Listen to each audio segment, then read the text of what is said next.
¿Qué tal, gente? Mi nombre es José Dávila, cofundador de la página Cronos, y hoy vengo a mostrarles una sección que nosotros hemos creado en esta parte con tres amigos, tres compañeros de estudio, tres economistas, y la idea es poder hablar en este podcast que aún no tenemos nombre para él. Podemos ir mencionando que se puede llamar, bueno, la idea a tratar es más o menos hablar de temas coyunturales y eso. Después al final podemos darle un nombre, quizás.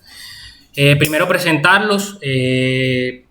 Aquí está mi amigo Jason. Jason estuvo un líder estudiantil. O me presento, ¿qué? O preséntate como quieras. Bueno, yo soy Jason Rojas, soy ya economista de la Universidad Atlántico.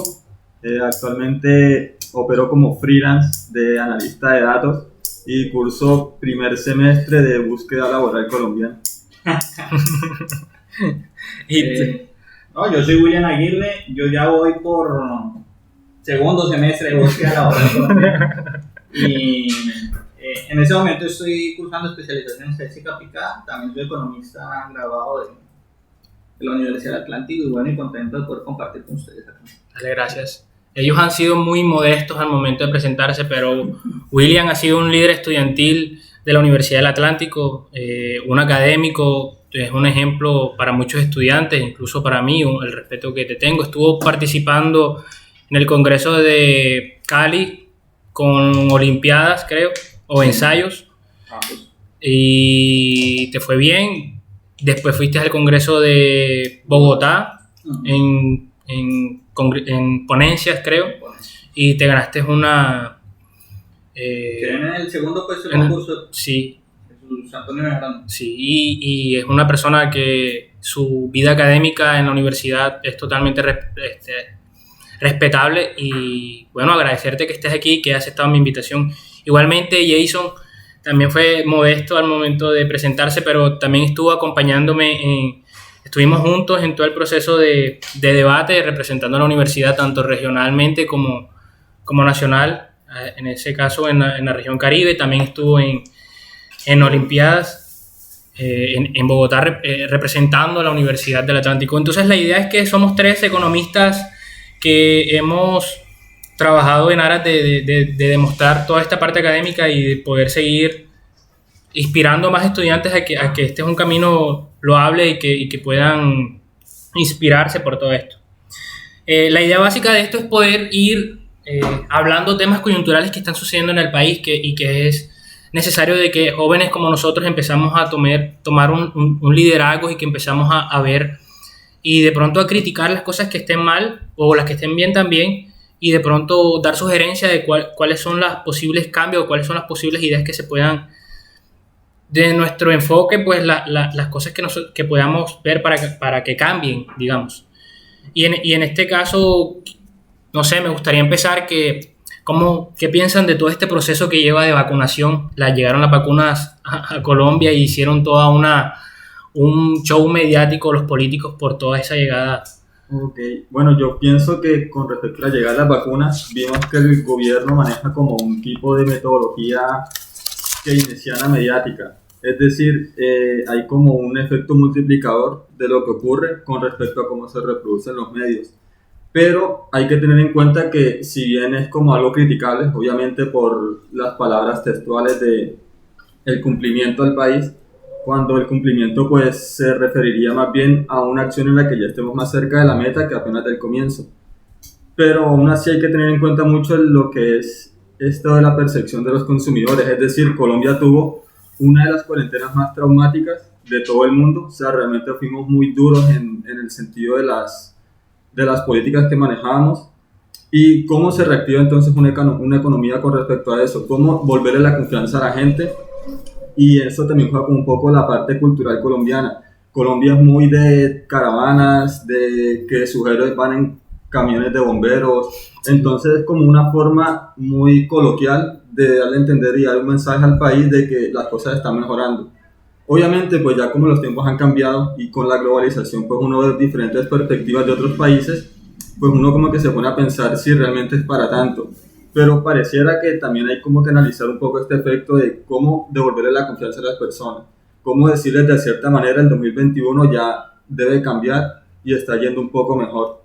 Entonces yo creo que en parte, obviamente quitando pues todo el sobreescenario que monta el gobierno, también se debe analizar como que ese efecto de tratar de estimular un poco más y brindar una percepción de que las cosas están mucho mejor de lo que quizás realmente puedan estar, como una señal de tratar de reactivar la economía. Sí, y creo que eso es una parte esencial, pues las personas hemos vivido todo este tiempo, este año pasado, momentos muy críticos, y que llegue la vacuna quizás fue la idea que tuvo nuestro presidente de que eso demostrara de una u otra forma algo de esperanza para las personas, pero esa idea mediática mercantilista de que se venda su imagen termina siendo muy contraproducente para lo que en realidad necesita el país, porque a la final no llegaron muchas vacunas, no se van a lograr vacunar mucha gente con esa gran... O sea, no es algo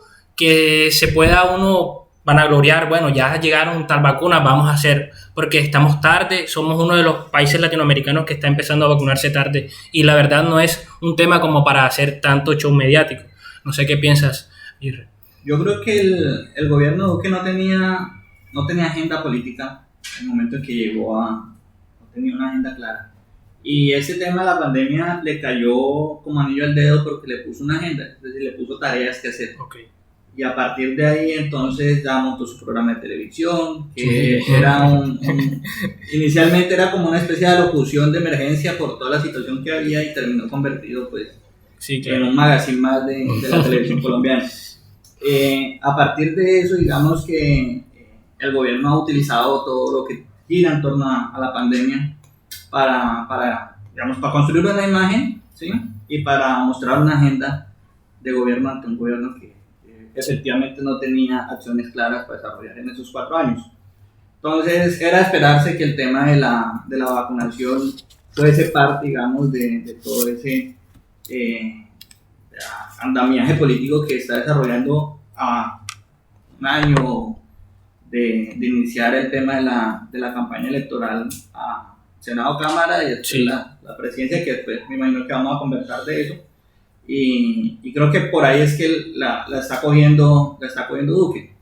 Ahora, hay otros aspectos ya en concreto del proceso de vacunación que sería interesante analizar, porque digamos que América Latina queda como en el centro de esas disputas entre las grandes potencias por el desarrollo de la vacuna con mayor eficiencia, pero también por la mayor cobertura en el mercado, y también por las presiones políticas y económicas que pueden ejercer con el acceso a la vacunación mediante diferentes mecanismos que cada potencia utiliza. Entonces ahí hay unos debates frente a la conveniencia o no del mecanismo COVAX, hay una discusión en frente digamos, a las cláusulas de confidencialidad que algunas farmacéuticas le exigen a los gobiernos para entregarle las vacunas. Entonces, sobre eso creo que en ningún país de América Latina hay absoluta claridad sobre hasta dónde se están comprometiendo los gobiernos para obtener esas vacunas y poder demostrar resultados en cada uno de sus países, con una competencia que hay entre los mismos gobiernos por quién tiene como mejores resultados. Y en eso creo que habría que poner ya la lupa para mirar, digamos, hasta qué punto en 1 o 2 años Colombia no va a terminar con unos costos bastante altos frente al proceso de vacunación que sea. Sí, estuve viendo que el costo de vacunación, o sea, el Ministerio de Hacienda puso a disposición 1.5 billones de pesos para todo este tema de vacunación, y toda esa idea económica o estrategia económica de tratar de reactivar la economía, hacer toda esta parte de dar programas sociales para que las personas más afectadas en toda esta cuestión de pandemia lograran tener primero los bienes y servicios, o sea, lo básico, para que pudiesen alimentar o tuviesen ese mínimo servicio. Y es un poco lo que quiero tratar el tema ahora, que es cuáles son los retos que tendría ahora el gobierno nacional para tratar de reactivar todo este tema económico, nosotros como economistas pues tener una idea de qué es lo que viene ahora después de todo después que post vacuna, o sea, ya cuando exista todo este tema de que la población que se tenía pensada, los 33 millones, 34 millones de personas vacunadas, que haya la inmunización de rebaño y todo esto, que viene después en tema económico y también social. Bueno, yo considero con respecto a eso que precisamente la vacuna lo que hizo fue acentuar un poco más el tema de las desigualdades. Sí. El tema de competitividad entre los diferentes países, pues ahora va a quedar más marcado. De hecho, la situación misma de que Colombia, pues a cargo del presidente, en medio de este tema de incertidumbre y frente a tantas opciones de vacunas, fuera como un poco rezagado, un poco lento en el tema de qué vacunas adoptar o qué vacunas no adoptar, lo que nos permitió pues precisamente que seamos uno de los países casi últimos en empezar el proceso de vacunación. Tiene que ver mucho con un rezago económico que llevamos hace rato, y es que en América Latina, por ejemplo, muy pocos laboratorios, casi ninguno, estaban desarrollando. De hecho, América en general se salva por los laboratorios de Estados Unidos que están produciendo algún tipo de vacuna, pero en general nosotros como tal no tenemos mucho. Y luego del 2020, el mercado laboral, por ejemplo, empieza a cambiar. Solamente para discutirte, estaba Argentina con un lado, con creo que Pfizer, y México que estaba tratando de hacer algo con Correcto. Carlos Slim, pero estamos muy... No hay alguien que desarrolle esto. Y entonces, por ejemplo, mira que en el caso de Colombia, las tasas de desempleo son demasiado altas. De hecho, en el 2020, en el marco de la OCDE, era el país con mayor tasa de desempleo. Y ahora cuando digamos que se logre la inmunización de rebaño, que tratemos de regresar, que no estoy muy de acuerdo con ese concepto de regresar, porque igual todo sigue avanzando, lo que ocurre es que Colombia va a entrar en unas dinámicas de mercado muy diferentes, donde el aporte tecnológico es demasiado alto y donde Colombia no está muy preparado para eso. Entonces lo que vamos a tener, yo creo, es que Colombia, si tiene una reactivación, solo podría ser por la vía informal o por la vía de trabajo, digamos, de baja calidad. Entonces es un reto bastante grande, porque entre más se profundice el tema de la informalidad y trabajos de baja calidad, vamos a estar todavía cada vez más rezagados. Entonces, digamos, si existiera un modelo de solo de crecimiento en esta situación, nosotros tenderíamos como a una tasa de ahorro informal. Y es un tema muy delicado porque se requeriría como algún tipo de estrategias estructurales por parte del Estado de cómo visionaría el panorama colombiano. Y realmente pues casi siempre las políticas son más reaccionarias que planificadoras. Entonces yo creo que para este tema de la informalidad, la pandemia nos lo colocó todavía más difícil. Sí, creo que genera más dificultades. ¿Qué piensas? No sé, a veces habla de la recuperación económica o de la reactivación como si antes de la pandemia hubiésemos estado bien. Sí. Como si fue que estábamos bien, llegó la pandemia, entonces ahora nos tenemos que recuperar todo, volver a donde estamos, y eso no es del todo acertado. En Colombia, desde los años 90 para acá, prácticamente renunció a un proceso de industrialización. Sí. Y creo que es un tema complicado, porque la mayor parte de la riqueza de nuestro país depende de las rentas. ¿Sí? Ya sea de la renta del carbón, de la renta del petróleo, de la renta del narcotráfico, de la renta de la minería legal y ilegal, de los diferentes minerales que hay, pero no hay procesos productivos. Entonces, como no hay procesos productivos, la gente le toca en las ciudades, como en las ciudades no hay carbón, no hay hoja de coca, no hay nada de eso, le toca rebuscarse. Y a partir de ese rebusque es que surge todo este tema de la informalidad, y esa informalidad lo que genera es vulnerabilidad de las personas ante cualquier situación externa, como una pandemia que destruye todo el tejido económico, porque está cimentado sobre la nada, sobre las posibilidades que cada quien individualmente trata como de sobrevivir. Entonces, sí, yo opino lo mismo que Jason. Aquí hay que hacer un plan, ¿sí? No podemos estar pensando en tomar medidas económicas para ver cómo resolvemos, cómo tapamos huecos. Aquí hay que hacer un plan de transformación que permita desarrollar la producción, tanto en el campo como en la ciudad, y hasta que el país no se sintonice en eso, aquí vamos a seguir viendo las mismas tasas altas de desempleo, las tasas altas de informalidad, las tasas altas de desigualdad económica y las dificultades ante estas situaciones que pues, no hay laboratorios, no hay cómo desarrollar ciencia, cómo desarrollar tecnología.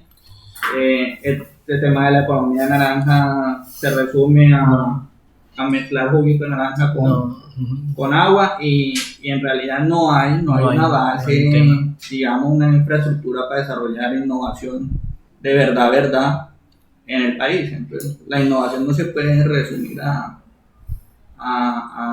digamos, a las buenas intenciones, a la buena energía, a la creatividad de las personas, si no hay en realidad una base material una política de Estado sobre lo cual invertir. Y yo creo que eso es algo que se debe tomar a profundidad, que se debe estudiar a profundidad, porque es que no se ha venido, o sea, eso no se ha visto y no se ha tomado ningún papel sobre eso, ninguno de los hacedores de políticas públicas ha mirado eso, y es porque con pandemia o sin pandemia ese era un tema a tratar, sí o sí siempre, porque es que nuestras reservas petroleras ya se están acabando, ya no hay de dónde más sacar recursos y eso es un tema que se debe hablar incluso de cara a las nuevas elecciones, porque hay que ir pensando cuáles van a ser nuestras nuevas metodologías para generar crecimiento y que de una u otra forma ese crecimiento genere desarrollo, y eso es lo que no se está viendo. No hay una política seria del Estado que tome tanto la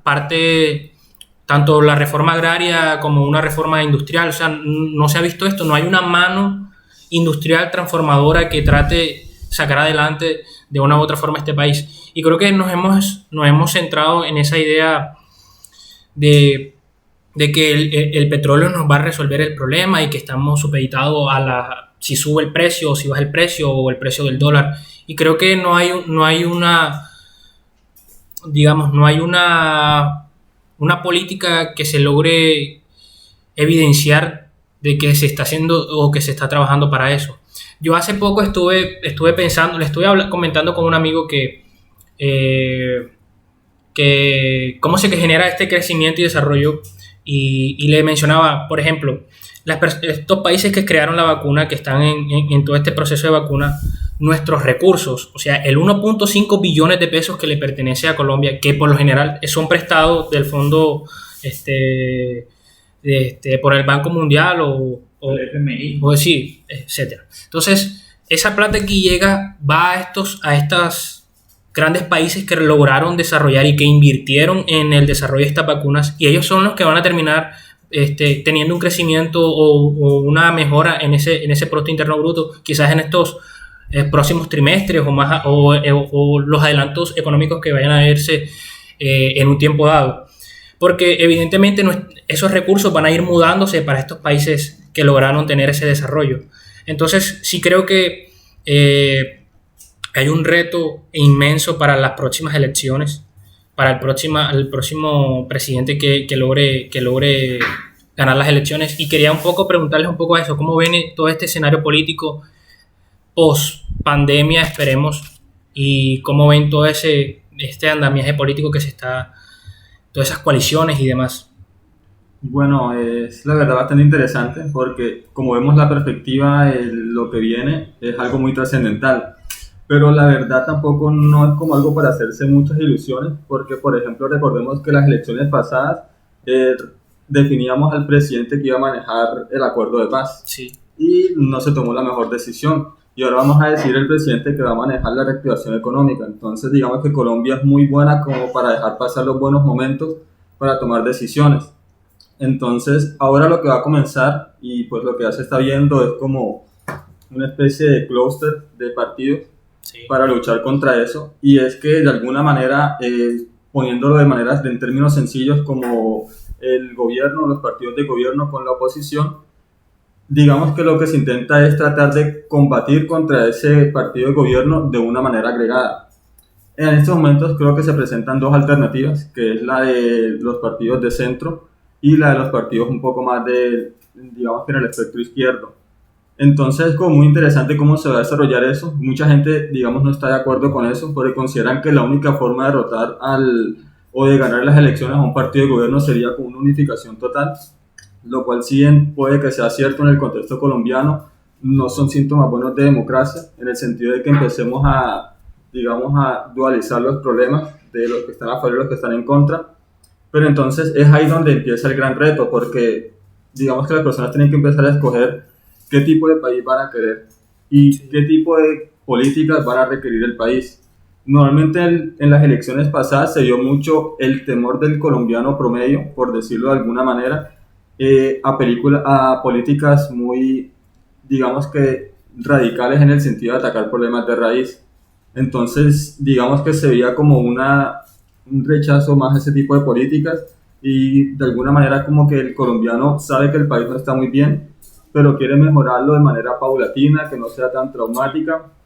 Y lo curioso es que después de un 2020 que fue totalmente traumático, tocaría ver cómo queda un poco ese pensamiento colectivo de si realmente políticas traumáticas no son necesarias dentro de escenarios traumáticos.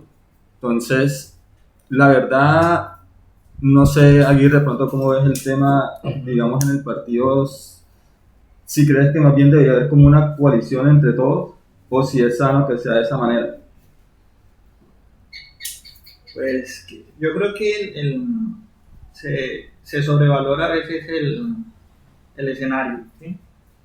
A mí me gusta ver las cosas como un poco más integrales que digamos el cálculo electoral de si le alcanza o no a Petro, que si le alcanza o no a Fajardo, que es lo que la gente generalmente hace.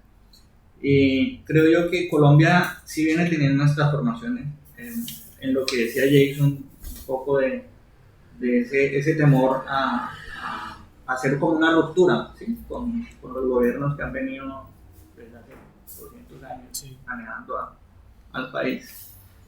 Y esas transformaciones pasan, por ejemplo, por estos procesos que hubo como de estallido social previo a la pandemia. En 2019 hubo un paro que se picó y se extendió durante casi un mes, y después de eso hubo una serie de movilizaciones fuertes, y casi que fue la pandemia la que también le puso el tanque de oxígeno al gobierno frente a todo este estallido social, que no solamente en Colombia, esto es una vaina que viene del mundo entero, ¿sí? Porque de verdad que las contradicciones en la sociedad están llegando a un punto en que la olla a presión explota, y lo más preocupante de todo es que pareciera que no hubiese una claridad frente a ese estallido social en que se transforma, y es un poco lo que hace que se diluya lo que pasó en los Estados Unidos, por ejemplo, en medio incluso de la pandemia, con este movimiento contra la violencia policial que se transformó casi que en un movimiento político contra Donald Trump, y que sobre el que cabalgó después la campaña un poco de Biden.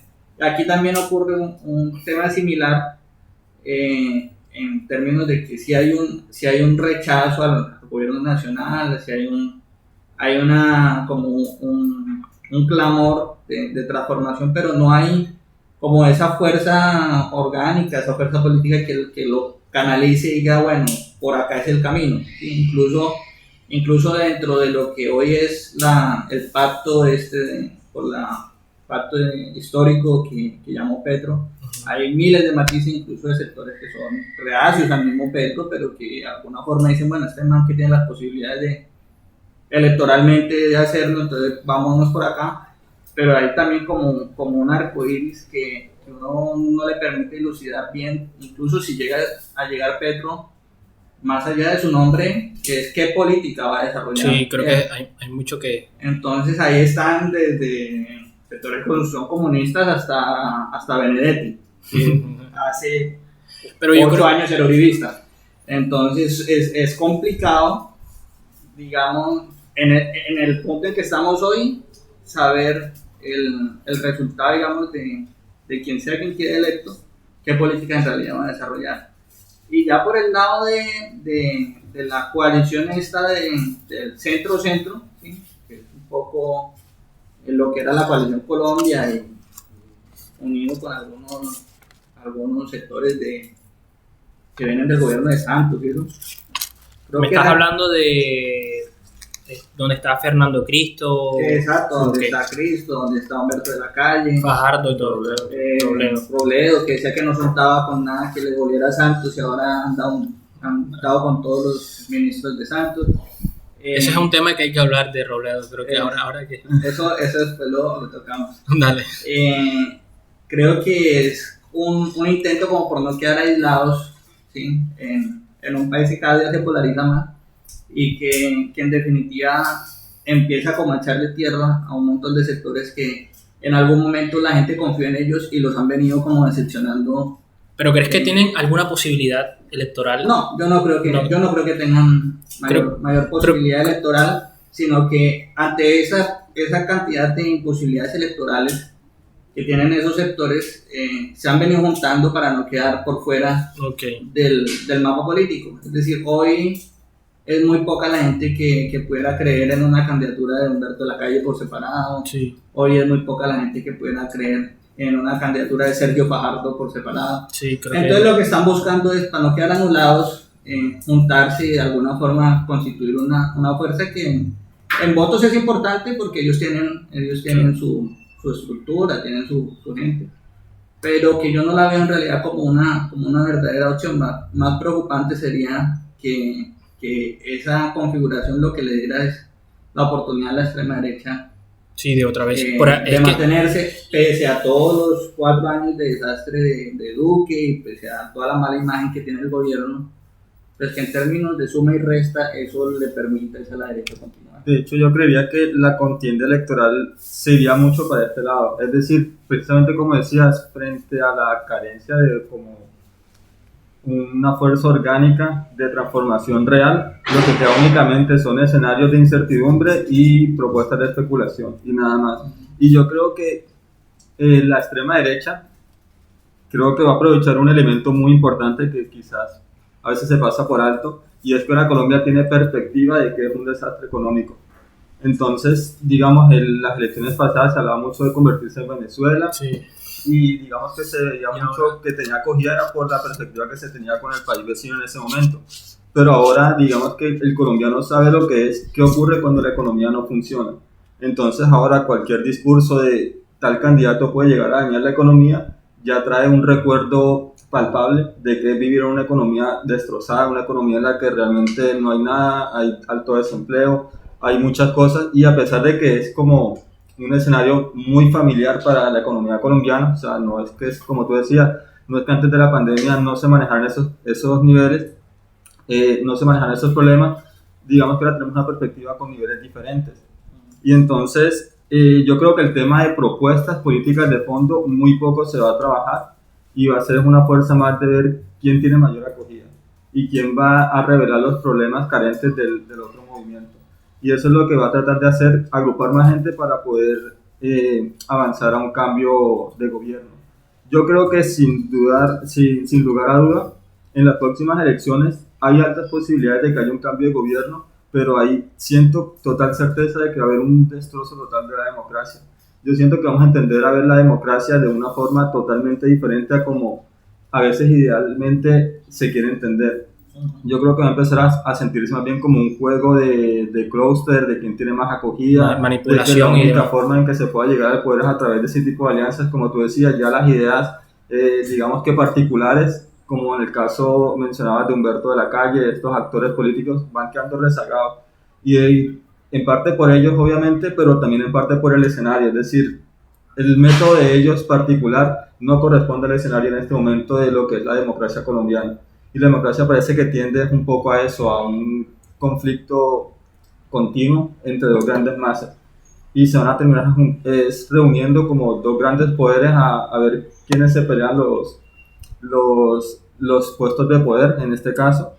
Y creo que es una situación bastante delicada porque precisamente meter desigualdad, meter falta de democracia, meter malas condiciones económicas no son ingredientes muy a gusto si uno quiere cosechar un buen país.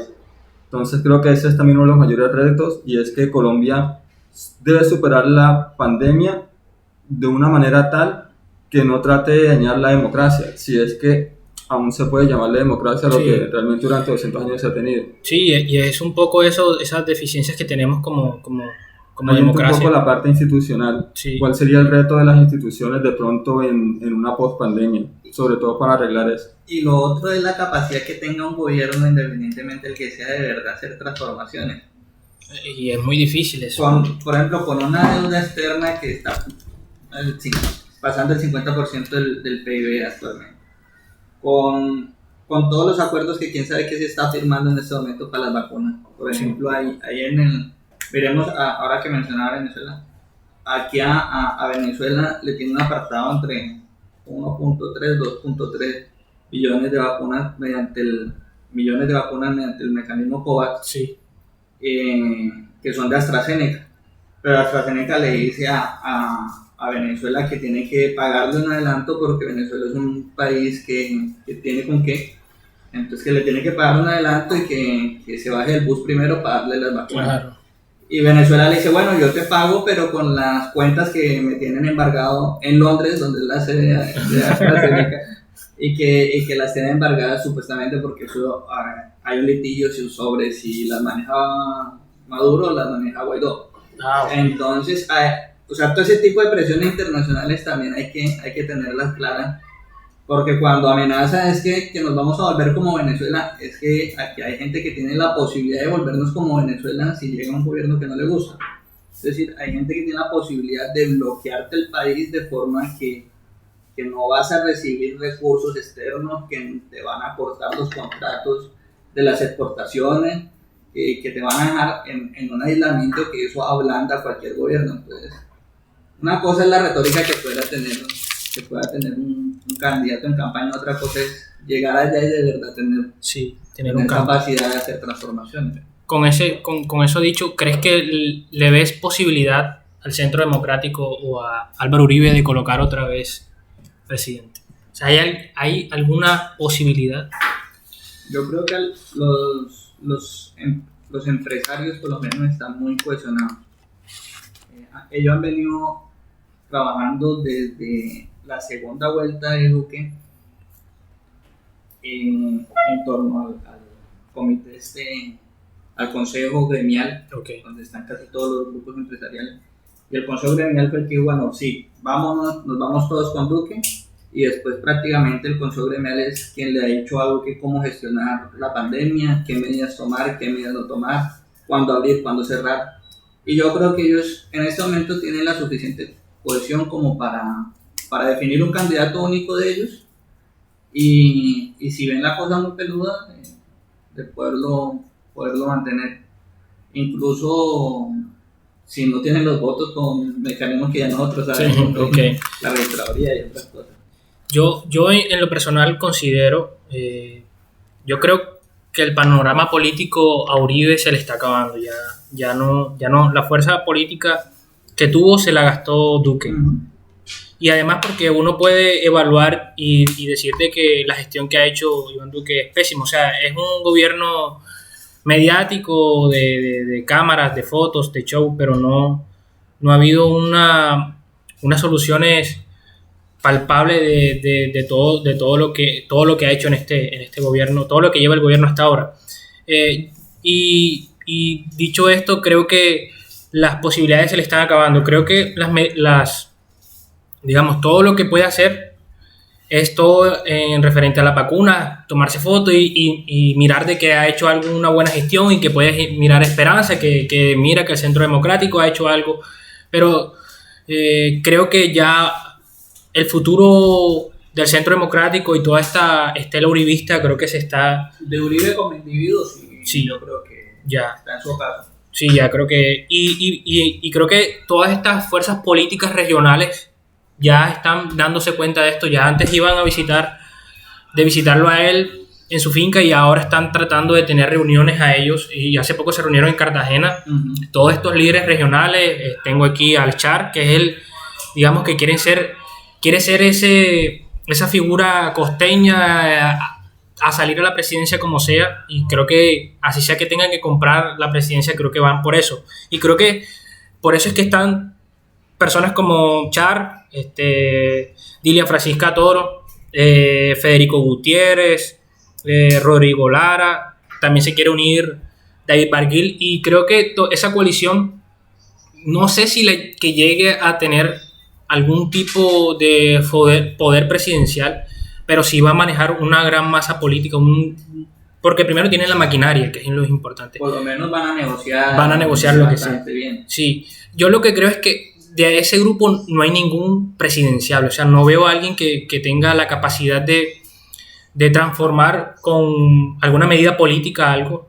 Son personas que han estado y que han vivido del erario del Estado y que han del erario público y que han hecho su política de forma mercantilista, comprando votos, y creo que ninguno de ellos te va a hablar de educación, de crecimiento de la economía o de cuestiones sociales. Todos van a tratar de en sus propuestas tratar de hacer algo light de todo lo que siempre se habla, pero nada estructural de una política de Estado. Y yo creo que eso puede ser beneficioso para las coaliciones de izquierda y centro-izquierda, para que de pronto lleguen a un acuerdo, porque no los veo en aras de unirse. Y creo que si no lo hacen, puede generar de que la derecha gane y la extrema derecha vuelva a ganar. Entonces es un punto muy delicado. No sé ustedes qué piensan de todas estas dinámicas es que no entiendo por qué Petro no logra. Hay un problema de egos de estos dos grupos de izquierda y centroizquierda, de no poderse unir y enseguida ir a la primera vuelta a luchar por esa presidencia. Creo que no han querido, o no entiendo por qué, cuál ha sido la razón de... A veces no son ni los egos. Los egos es lo que es como lo evidente, lo que uno percibe así, o el pretexto. Claro, porque no da como la explicación. Es que no nos entendemos porque él y yo nos caemos mal. Pero yo creo que detrás de eso lo que hay son intereses. Okay. Y hay intereses que representa cada uno de los sectores que están en contradicción y que no va a ser muy difícil que algo los reconcilie. Yo también pienso lo mismo, que creo que más bien detrás de todas estas figuras de los clústeres hay unos intereses y hay una fuerza, y son esas fuerzas las que no ven todavía baja probabilidad. Cuando esas fuerzas vean baja probabilidad de que su clúster no vaya a ganar, es que empieza algún tipo de diálogo. De hecho, si nos situamos en un tipo segunda vuelta y alguno de los dos clústeres pasa, es muy seguro que se unan, que ahí se haya como una convergencia. Así sea solamente para evitar que gane el candidato de un tercer clúster, por decirlo de alguna manera. Y es precisamente como por una lectura de probabilidades. Yo creo que aún se ve que digamos que la coalición está de centro. Ellos perciben todavía algún tipo de probabilidad de que, si bien no podrían ganar una primera vuelta, al menos podrían amañar una cantidad fuerte de votos. Sí, claro. Y en un entorno de negociación, es decir, cuando eres una fuerza política y estás en aras de unas elecciones, amañar una cantidad de votos te da cierto poder de negociación. Entonces, el hecho de que ellos se unan desde el comienzo, creo que no haría entender muy bien qué fuerza puede tener el clúster de centro y qué fuerza podría tener el clúster de izquierda. De hecho, mira que cuando Petro pierde las elecciones pasadas, la cantidad de votos es una bandera que él va a llevar todos estos 4 años. Y sus 8 millones de votantes es como un poder que le da a él algún tipo de valor, de negociación, de que la gente diga, no, sí. De que tiene alguna posibilidad. Exacto, entonces yo creo que en parte es muy difícil que haya esta convergencia ahora antes de primera vuelta, precisamente porque ellos quieren hacer su lectura de cuántos votos pueden amañar. Y así, quizás no para esta, sino para más adelante, saber qué tanto poder tienen, como un tipo de medición, y luego saber con qué pueden negociar, qué no pueden negociar y hasta dónde podrían aspirar, algún vínculo, porque al final todos quieren al menos algún tipo de relación con el poder. Incluso hay gente tan perversa que está pensando no en esta sino en las de arriba, entonces que ojalá se quemen estos dos para yo ser el del próximo.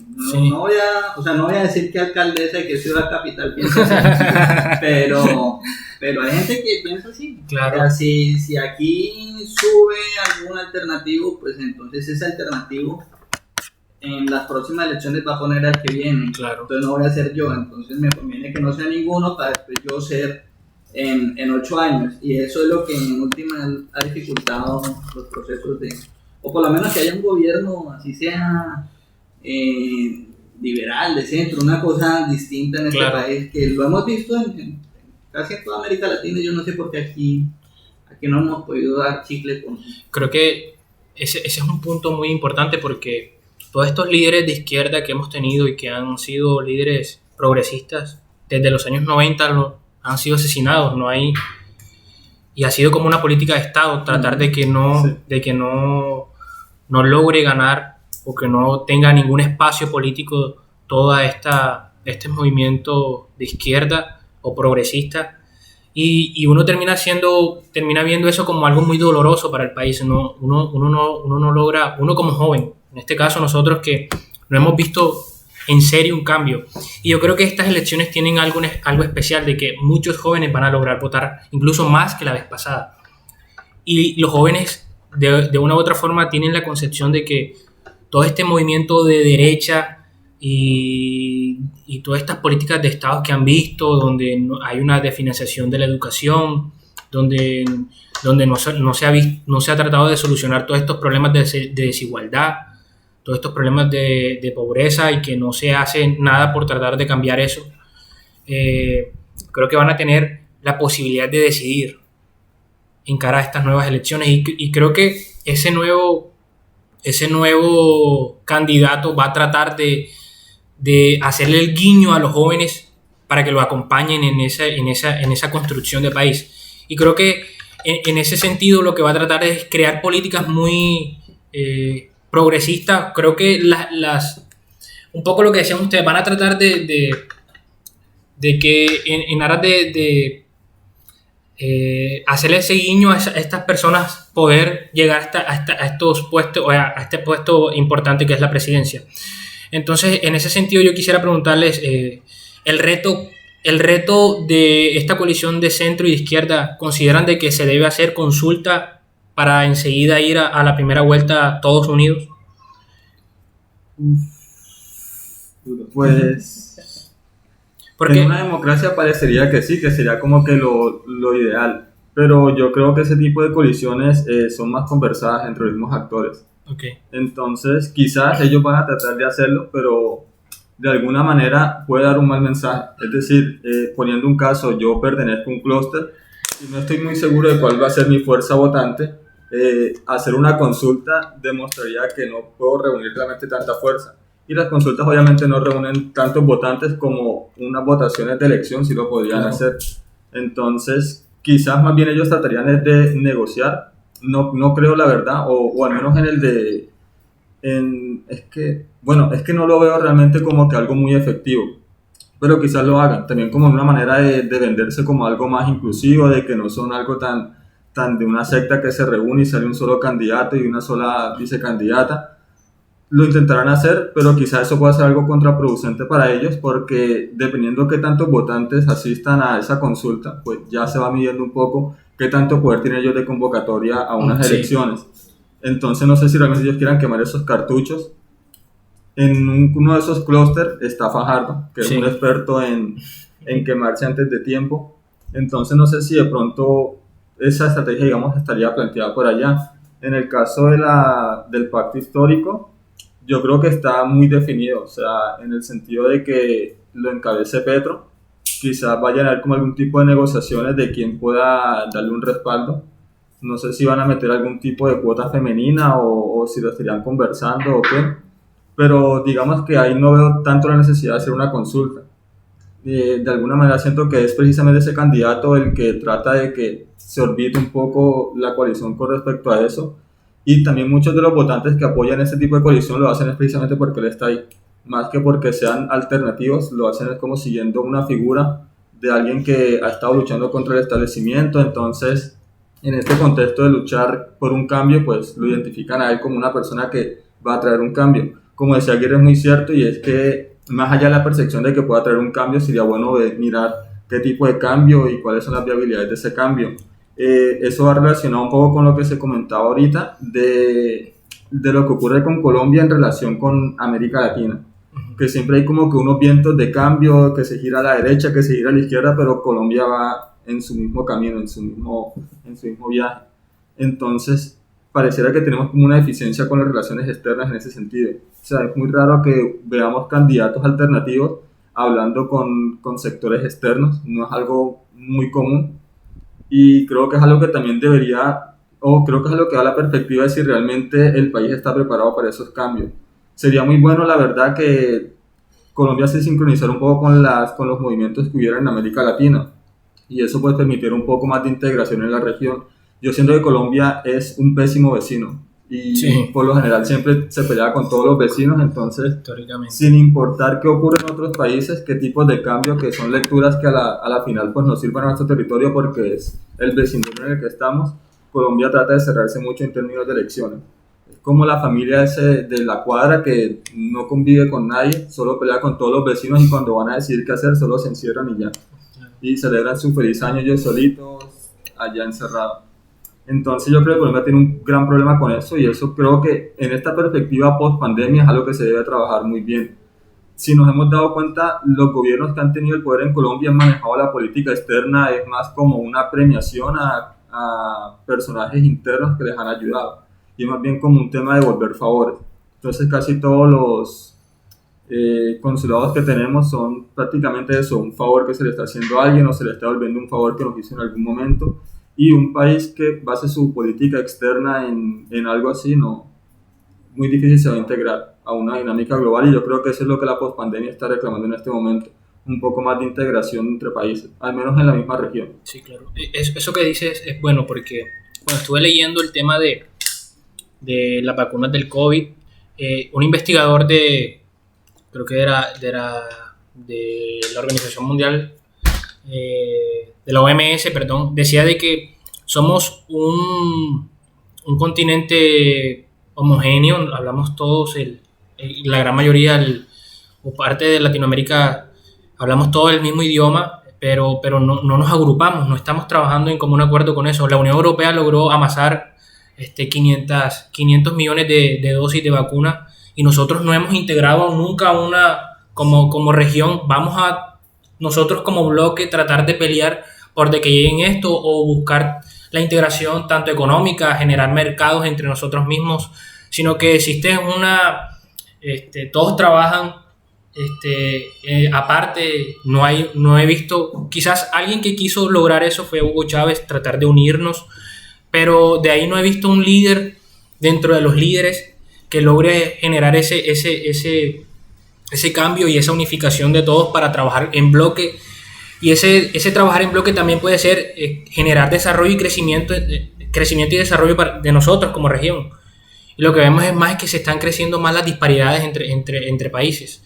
Ves a los países de Centroamérica con muchos problemas sociales y que están mudándose y subiendo a Estados Unidos tratando, y más con esta pandemia, tratando de conseguir el sueño americano o mejores cosas, o mejores situaciones.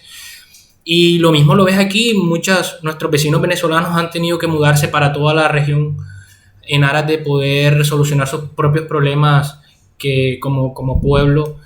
Y creo que lo que nos falta a nosotros como países latinoamericanos es que nos unamos más. Y creo que, no sé si concuerdan conmigo en esto, es que la unión, si de pronto se unificara, como por ejemplo la moneda, como lo han hecho la Unión Europea, o procesos de entrada, o procesos mismos de comercios, quizás puede hacer de que esos crecimientos que han venido leve para nosotros en América Latina pueden ir creciendo un poco más. No sé cómo miran ustedes esa perspectiva como región, tanto económica como social y política. A Colombia en una época creo que todavía le tienen el apodo de la Israel de América Latina. Okay. Un poco porque en Medio Oriente ocurre una cosa similar, ¿no? Entre todos estos conflictos que hay allá en los países árabes. Sí, y Israel. Israel siempre ha sido como el que nunca gusta con nadie de sus vecinos. Siempre está pensando en intereses que están en Europa, que están en Estados Unidos, pero con sus vecinos nada. Y sí, yo concuerdo con eso, que es un pésimo vecino. Siempre históricamente hemos tenido esa dificultad. Y sin duda un proceso de integración nos permitiría avanzar no solamente en lo económico y en lo político, sino también en lo social, en lo cultural, en lo que pudiéramos construir desde el punto de vista de una identidad latinoamericana. Yo creo que es es una cosa que en otras regiones del mundo envidiarían de las potencialidades que tiene América Latina, de tener tanto la riqueza cultural, la riqueza natural, y la homogeneidad, si se quiere, en sus culturas, en su forma de ser, en el mismo idioma, digamos, incluso hasta en la estructura económica que tienen sus países es muy similar, ¿no? Casi todos somos rentistas.